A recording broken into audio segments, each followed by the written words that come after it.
I'm Mark Gagan, and you're listening to the Voice of Insurance podcast, produced in association with Advantage Go, enabling enterprise-scale underwriting through a single pane of glass. Today's podcast is a real tour de force with the founding CEO of a maturing Lloyd's market business that is starting to come into its own in its 11th year of trading.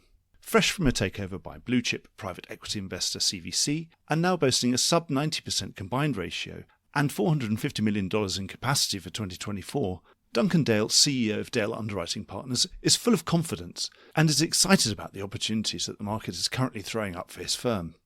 In many ways, Dale Underwriting Partners is a microcosm of the Lloyd's of the last 10 years. The market of the 20-teens was a difficult one in which to start up, but patience and persistence have finally started to pay off.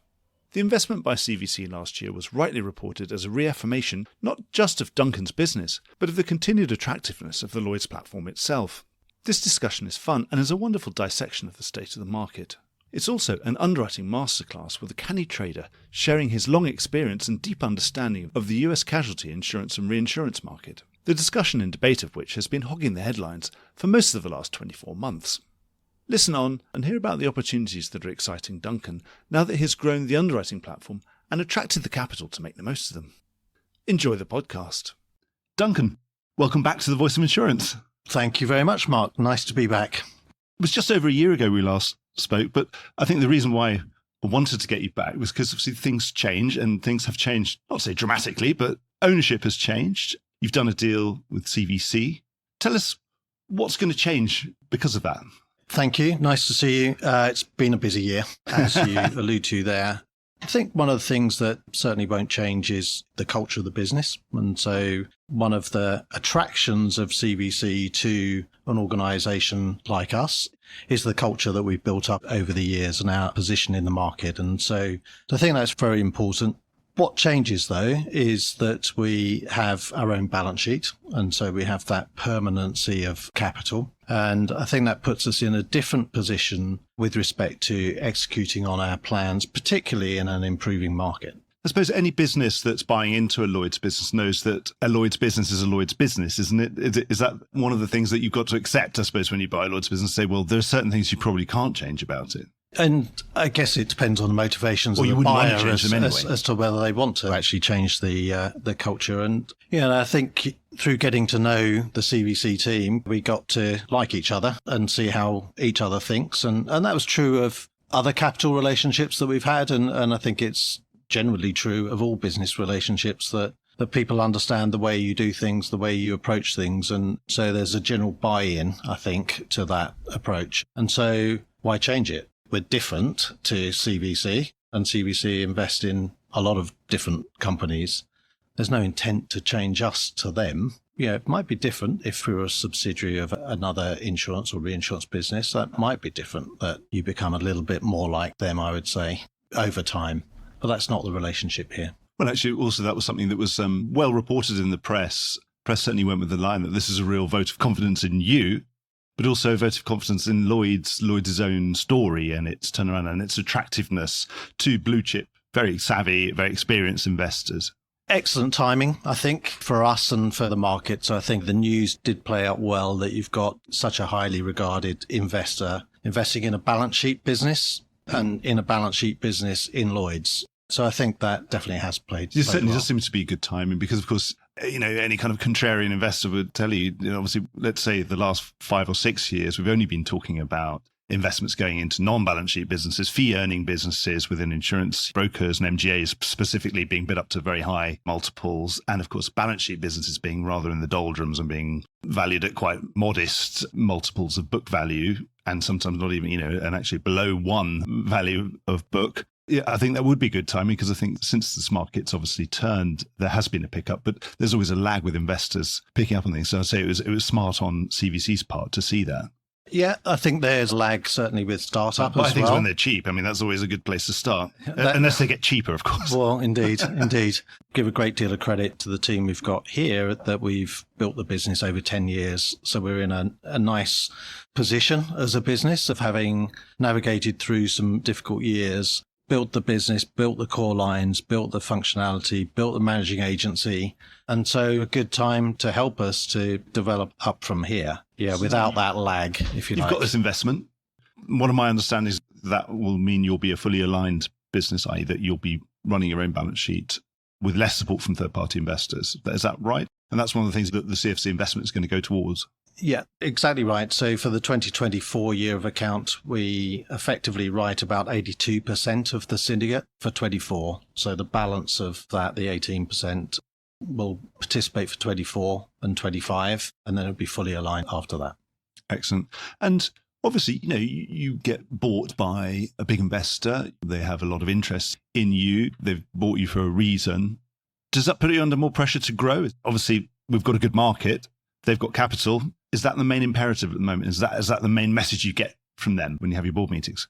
No is the quick answer. I mean, I think the thing that we seek out in a partner and feel very strongly we have in CVC is a great understanding of what builds value. And writing premium that doesn't have sufficient margin in it does not build value. And so you find they're more likely to be listening in a board meeting than they are kind of telling you what they want you to do. Yes, I think we've only been together for a short period of time in terms of formal governance. But I think the important point is that we've spent a lot of time talking about what sort of business do we want to be? And being bigger, just to be bigger, isn't the answer. But given that, we still feel that there's lots of opportunities. There's lots of things to do with our current portfolio of business. We're below a market average in terms of scale within Lloyd's. And so if we've got the right teams and the right leaders in our business, then we should be able to take up market share over time. And we see the market growing organically as well. So I think a lot of the thesis of what do we want to be in 3, 5, 7 years' time is a Lloyd-centric, more of the same, maybe some additional lines, maybe some other creative things that we'll do with the platform. But the fundamental is do what you understand and know, and that creates the right sort of business. Go deeper into things you're already in, but maybe add a few things. Depends on the cycle, doesn't it? Yeah, we can't predict, as anybody else can't really, about which of our lines of business will be particularly attractive in 3 years' time or not. And so there's an active balance and understanding and approach to making sure that we put ourselves in the position where we're taking the most of the opportunities that are available at the time. I mean, who'd have thought that property, good old-fashioned bricks and mortar, would come so much back into vogue and to be roaring back? It's crazy. You think that was the growth class of the 19th century, not even the 20th century. Right, yeah. And it's back. Yeah, and many people closed their shutters on the open market property portfolio a number of years ago when it was particularly challenging, and we had a very small book of it at the time. It was very challenging. But I suppose I'm a believer that in core lines of business, which is really what we're in, each of them will have their time. And as we're at the coalface, we should know whether the time is right or not. And so to actually say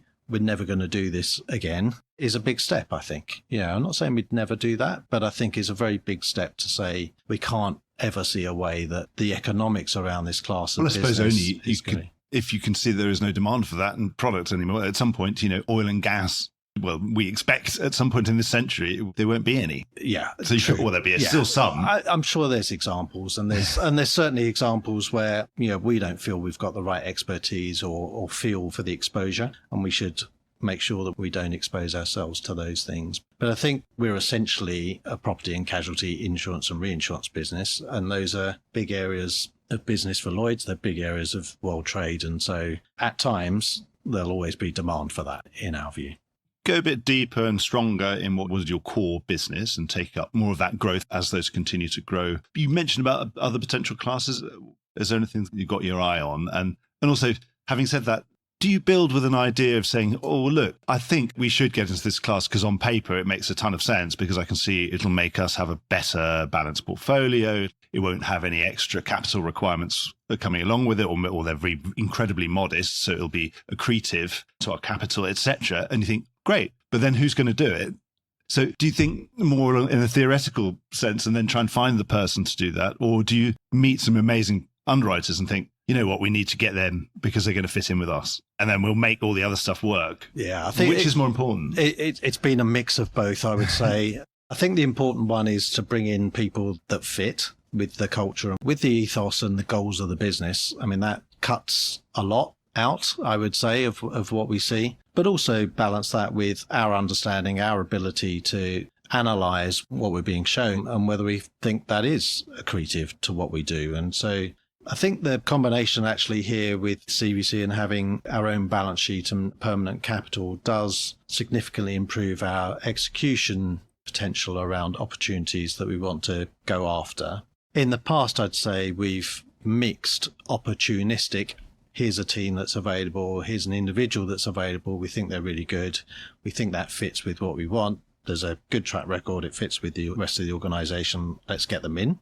We have done a bit of, there's a team that we know really well doing something that we don't currently do that we think it would fit too. So we've done a bit of both, I would say. We can be a little bit more confident around the execution of going out and saying, well, if we were to do X, Y, Z, who do we want to go and do it? And let's go and talk to them. Sorry to interrupt in mid-flow, but this is just a reminder that you could be advertising right here, right now, and getting your message directly into the ear of key decision makers in the insurance industry. And you'll be doing it while they're absolutely in listening mode. The podcast is the medium of the future, and so is audio advertising.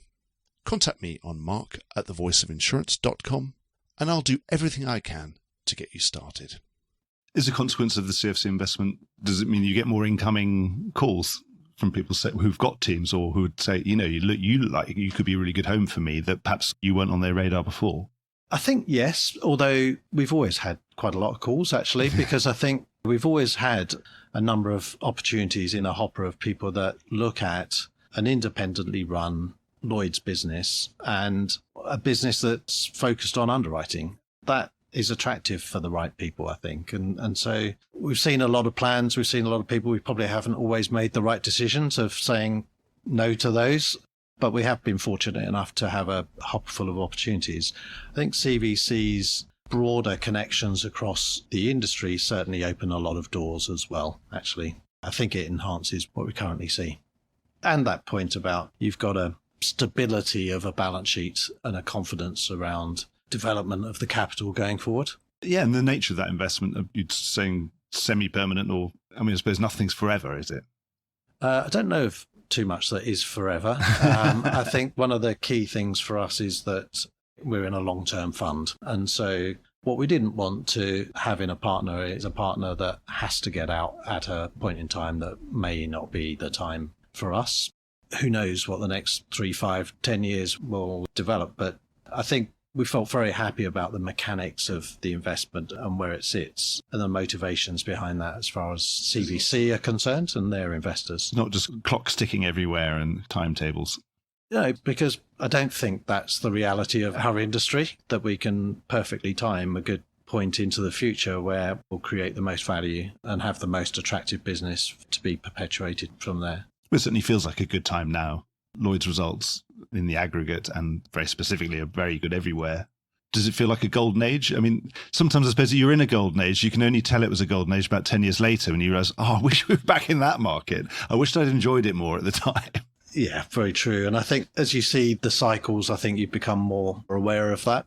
So you're pinching yourself, remembering to enjoy it while it's good. You've got to enjoy it. But also I think the messaging's very positive at the moment, I would say, in terms of demand being there. Let's not give back the profits. I think it's okay to make money at this industry and we're only able to meet the demands and be a sustainable source of risk transfer if we are profitable for our capital providers. And so whilst the market is enjoying good returns at the moment, I think the messaging is very good around there's reasons why that does need to continue and not be a peak that everyone falls away from. Well, certainly, yes, because if you forget that we're making 20% returns now or 20 plus, but when you add up the previous 5 years, we've made virtually nothing. Right. So I think it doesn't look so good. The longer term return is over the last 6-7 years has been 3-4%. It's just not good enough. Which is below the cost of capital. Right. We're going to talk more about the market a little bit later, but something's happening in the market that I want to ask you about. We're in this quite a key phase of the digitalization of the London market. We're Blueprint 2, there are key execution points in that, and it's going to be the beginnings of a digital market. And I think people often overestimate how much is going to change in the short term, and then they slightly underestimate what the long-term effects are going to be. We're on the cusp of some quite big changes. Do you feel that there's lots of new opportunities going to come from this? I feel a lot of it is underpinning the core processes of the market, which need to be updated and more efficient. And if we benefit from additional efficiency from those things, then I think that's all good.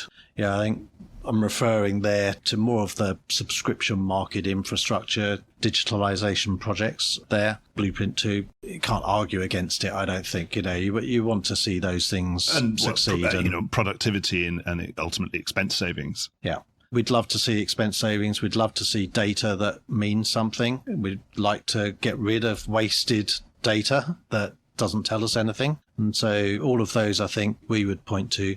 On the broader topic, I think we're interested observers, I would say, in AI and some of those initiatives. I think we feel that there'd be great benefits in terms of data and being able to pull information together and look at those things. Anyone that knows us would not be surprised, I would say, Mark, that we're not going to be leaping to allowing that to make strategic decisions for our business. But can it help challenge those decisions and bring a level of sophistication around what will actually move the dial in terms of individual risks right through to portfolio optimization to broader strategies? Can help inform. With digital, when a broker can actually just plug in, I mean, that might be quite exciting when you can sort of meld with a broker's portfolio in some way through APIs, through direct connections from their computers to yours. You could be able to see what they've got or what they would like to show you and then be bidding on that. Particularly, do you think that might be able to allow the London market to write a lot more things less manually and obviously things with lower premiums, higher volume? Some of the people I've spoken to would say one of the things they're most excited about is we've got these fantastic bespoke products, but then they're expensive and only really big Fortune 1000 kind of companies can buy them because they're brokered, they're individually tailored. If we can then distill some of that and put that into the AI and then move that down to the mid-sized companies can then buy this sophisticated product that previously only Fortune 1000 type companies could buy, then that would be a really great thing because we can give a better product, more relevant product to a smaller customer, but at the appropriate cost, because currently it would be too expensive to have someone wandering around Lime Street brokering that business because there's not enough premium on it. I think complexity of risk is the point there, isn't it? I think we definitely see that as the market will look at elements of risk that are commoditized and need less risk selection, if you like, and that's happened, and there's a place for that to more efficiently deliver a product to a client base. Is that the classic client base of the Lloyd's market and of us? A small part of what we do, I would say. Some of our clients certainly are accessing that business and looking at ways in which they can very adeptly turn around underwriting submissions into policies, but it tends to be in relatively simple, very benign areas of business. And so as you add complexity, you struggle a bit, in my mind. Or you give delegated authority to people who are able to do that and solve those problems for you, or to bring that expertise to slightly higher volume, lower premium business. Yeah. I mean, do you want to build infrastructure or do you want to structure it through delegation? I think those are live discussions on how do you want to access risk? What's the best way of doing it? Do you want to build a local presence? Do you want to back someone who's got that local presence? So all choices, really. Well, actually, that brings me to another point you said about building a local presence.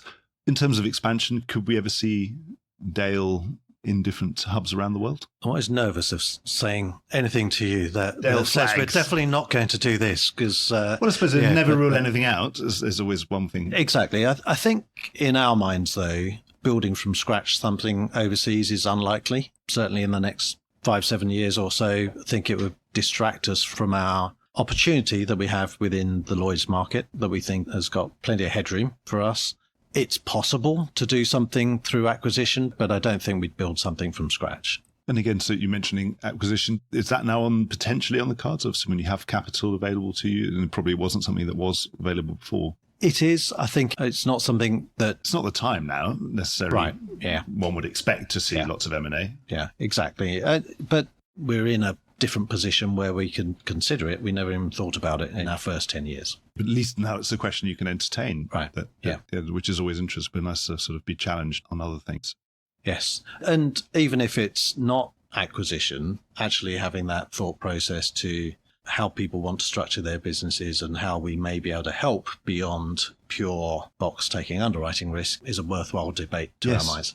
Well, we can talk about some of those ideas. Let's just talk about the market. Actually, on AI, just kind of clear it away. It seems that your philosophy in AI is more it's an enhancing thing, something that might enhance the underwriting process, help better inform an underwriter, but not something that's ever going to really take the place of an underwriter. Underwriting and claims management, actually. Yeah. I think you think about how much information is stored in this market in claims files. Huge amount of information that would tell us a lot about the qualitative factors of how to best handle the claims most efficiently, get the funds in the right place. It's interesting. You forget, we do forget about it. Yeah. Well, the journalists, we don't talk about claims nearly enough. Yeah, super important. I think, in our industry, we've got underwriters put the risks on the books and claims people that take those off. And every claim at some point is going to get settled. And so the most efficiently you can do that and with the best outcome for the customer and remove some of the waste in the system.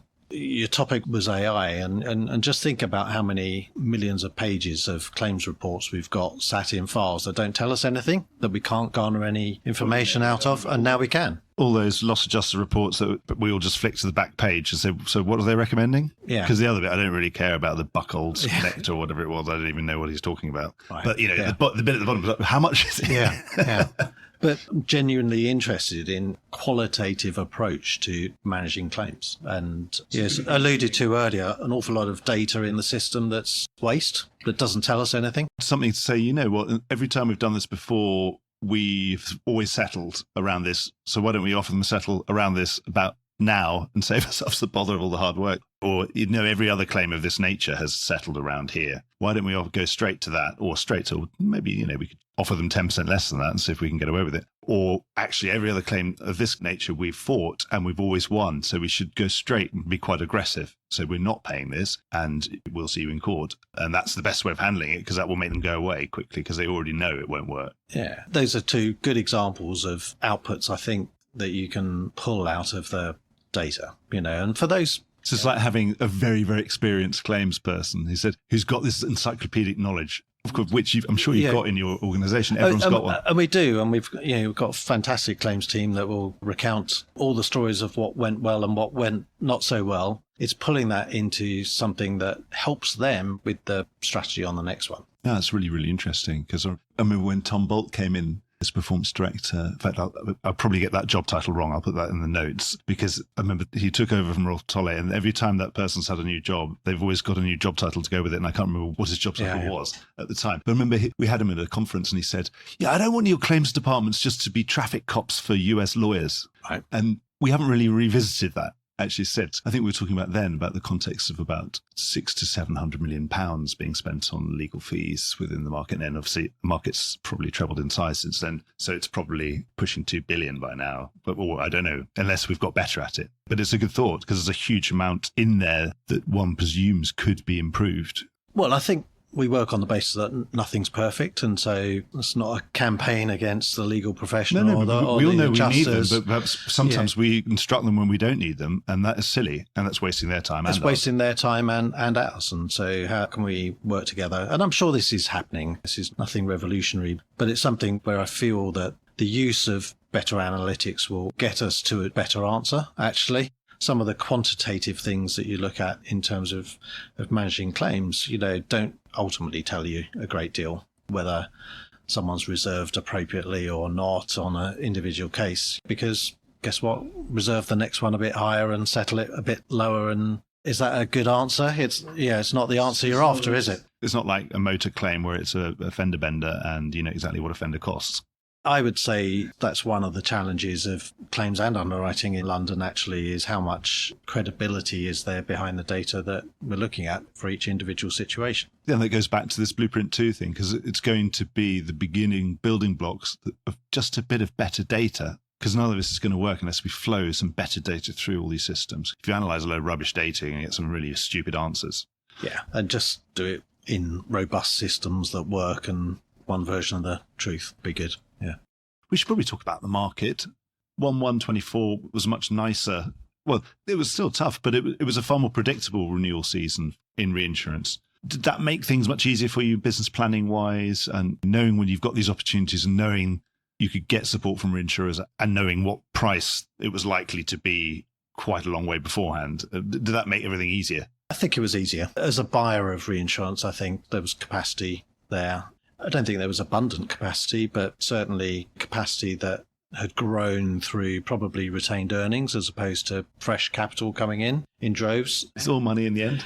But it was good enough. And I think more settled from a pricing standpoint. We've got good long relationships, as most people do. So there's a good understanding of things. And if things are relatively calm on the inward side, then that helps with those discussions too. And so as a seller of reinsurance, it was relatively calm, I would say, and still moving in the right direction. Did it end up changing your balance at all? The balance is always changing, one presumes. It changes modestly, but certainly the reinsurance equation for us didn't really change the balance, actually. The most interesting point of debate in the reinsurance market over last year and also coming into those renewals was a difference of opinion about casualty. Well, I'd say casualty is a class that has always had differences of opinion. Anything, the longer the tail, the more difference of opinion you can have, and the bigger consequence of that difference of opinion, because as things compound, and you're an expert in casualty. Where did you sit on that debate? I've got to give you a good answer here. I think for us, let me just put it into context. We write a healthcare book, which has some international casualty element to it, international exposures, but most of our exposures are US. And that's really what we've concentrated on as a business other than the healthcare piece. I think often as an underwriter, you reflect back on all the things that you said no to, and we said no to an awful lot of things. And you think, well, I'm sure we didn't see all the good things either, but we said no to an awful lot of things that we couldn't understand why anybody would write those. And if you applied a moderate level of inflation to the claims experience that you're being shown on those accounts, that would get you to an answer which isn't very attractive from a margin standpoint. Yeah. And yet that gets written and has been written significantly. And I'd say particularly on the reinsurance side, we would point to that where you're more vulnerable to getting the inflation assumptions wrong. And I suppose because of the US market, you're not using indexation clauses on some of these excess of loss. Sadly not, no. Those are way in the past, I'm afraid.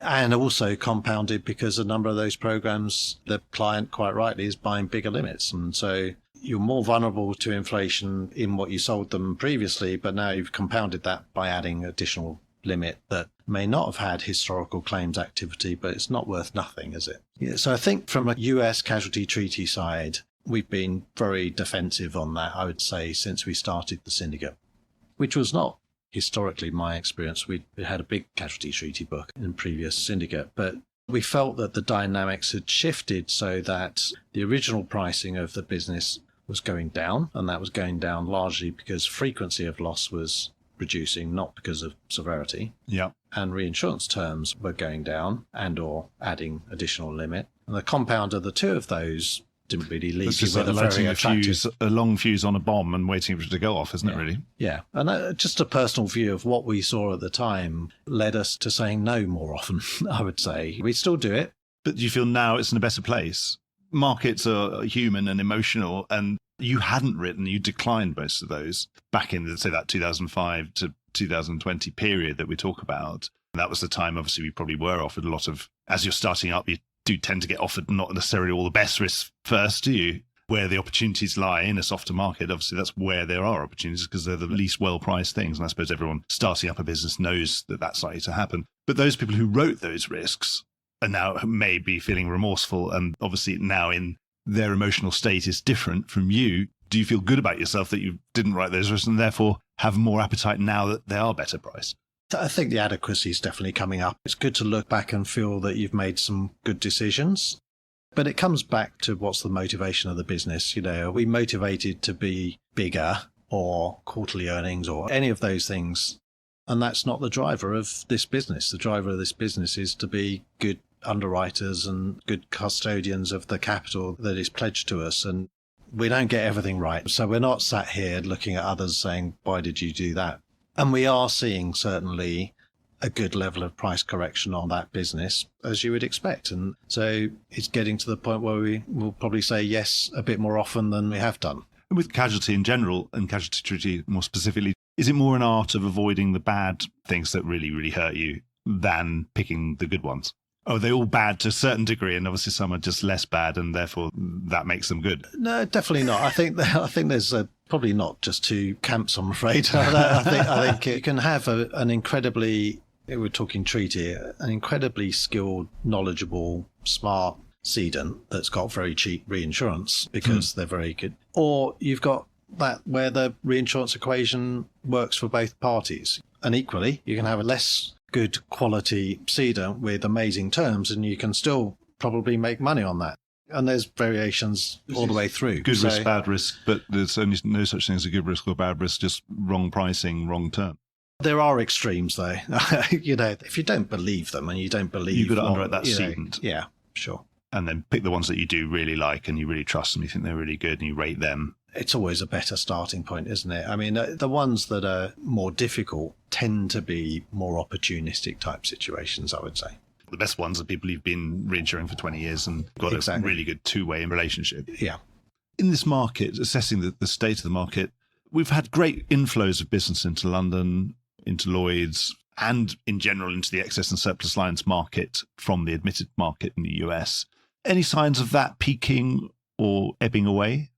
No, quite the opposite, actually. I think we've got an interesting dynamic that we're seeing a huge flow into the E&S market. I believe that's really driven by that dynamic where the primary admitted markets are not able to get the rate or the change in terms and conditions that they feel that they need to price some of those risks. And they also don't have a reinsurance partner who's subsidizing that anymore. Yeah. And so that shifts that business into the E&S market. And yeah, I think to your question, I'm not sure that's necessarily a cyclical thing.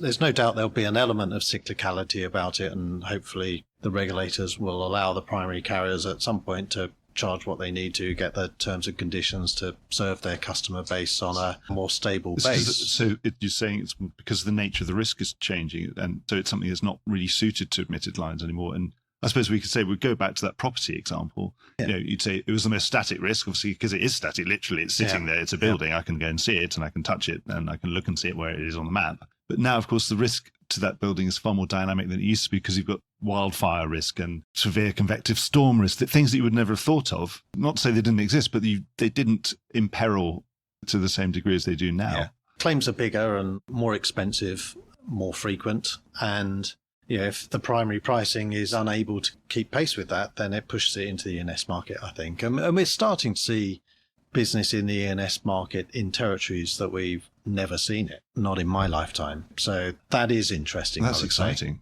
Yeah.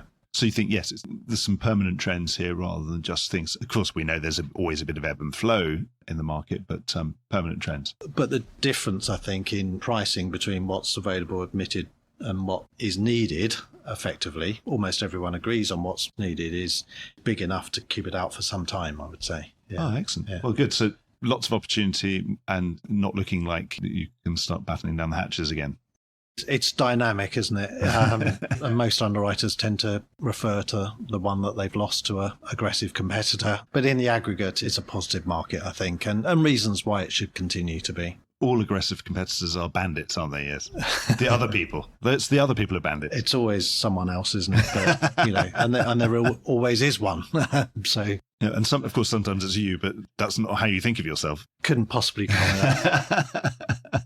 As I was doing some research before this interview and looking at all things that have changed, something that I noticed had changed, or that certainly the messaging around it had changed, was partnerships. And there's something perhaps now with the CVC relationship that you're going to be targeting partnership as a way of growing, another way of doing things. Can you give me a bit more detail about that? Yeah, sure. We've commented a bit more on it than we have done in the past. I think it's been a feature. And for us, the partnerships are with whoever we're trading with. And that could be lawyers or adjusters or brokers or clients or reinsurers, capital. What we're referring to there, I think, in partnerships is more about, now we have a managing agency in Lloyd's, and we have an opportunity, I think, as a marketplace, and we see it, to look at the creative use of Lloyd's paper, licensing, branding, credit ratings, to bring insurance, reinsurance solutions to clients. And for us, we've got opportunity, I think, through strategic partnerships that we've developed over the years, and some that we may develop on a new basis to look at how can we be creative about bringing that solution to those clients. And that could take all sorts of forms. It could be an SPA or a syndicate in a box, or it could be a portfolio within the syndicate. Depends on scale. It could be a sell in London Bridge or all sorts of things. Yeah, so lots of ways that we should be looking at the incredible advantages that Lloyd's paper brings to a client base. Capital efficiency, the branding and the credit ratings, particularly licensing across territories. And also, I suppose is that you've got that ability to deploy the innovation class. What percentage of your stamp can it be? I think we can do 2%. 2%. I think but I think you mentioned about golden age of Lloyd's. So I think Lloyd's is open for that. I think, and we feel that there's a much more positive environment to build on all of the good work that's been done through the remediation phase. So you could be turnkeying some things. Yeah, I think not in a classic sense. Not as a part of your business model. Say, let's have some fee earning bits over here and let's do turnkeys. More that they'd be strategically important to you. But we're an underwriting business. And so I think our interest in doing it would not be to build a fee business per se. It would be that we can utilize the resources that we've got in order to host something where ideally we agree with the underwriting opportunity there and we're participating and helping bring capital to the table, as opposed to, I don't think we're well set up to be turnkeying and nurturing new startup businesses. I think that's a different skill set. There are those that are very good at that. That's not us. It's really more mature businesses of scale where Lloyd's paper is, you can do something together, where we can do something together and say, well, right, and they haven't got Lloyd's access, and you could be that point of access for them. Yeah. It sounds like it's quite an eclectic idea, that you're very open-minded. You don't have this set idea of what you're targeting, but you want to perhaps signal that you are open to these kinds of discussions. We're open to those discussions, and they could take a number of forms, I think, in terms of the actual structure that suits all parties. Duncan, I think we've come to the end of whatever I had written down on a piece of paper. But if we missed anything, you've got a smile on your face, you're looking happy, you're looking like you're enjoying life. So if there's nothing to add, I'd very much like to thank you for the time. Thank you. I think we are enjoying it. I think, you mentioned about being in a good market and looking back and saying, well, why were we all still miserable then? I'm excited by the opportunities in the market, and we want to be a part of that. And so I think it's an exciting time for us as a business and plenty of opportunities ahead. So, time to enjoy it. Come back on the show at some point in the future and tell us all about it. Look forward to it. Thank you very much. Well, I hope you enjoyed today's episode. If you did, don't forget to subscribe or leave a like or a review or recommendation on whatever podcast platform you used to access this program. These really help get the word out. Before we go, just a quick reminder that advertising slots are available here and in other places in the Voice of Insurance podcasts. Podcasting is the fastest growing medium and attracts a high quality audience of key decision makers. It's also an intimate medium where you, the listener, are right in the room with me and the interview subjects. Needless to say, that means it's a great way of getting your message out directly to an audience because you've got their full attention. It's also very cost effective. So get in touch with Mark at thevoiceofinsurance.com to find out how you could be speaking directly to the industry. The Voice of Insurance podcast is produced in association with Advantage Go, enabling enterprise-scale underwriting through a single pane of glass. Voice of Insurance is produced by me, Mark Gagan. Music was written by Anna Gagan and produced by Carlos Gagan. Check out more podcasts and written comment pieces at www.thevoiceofinsurance.com.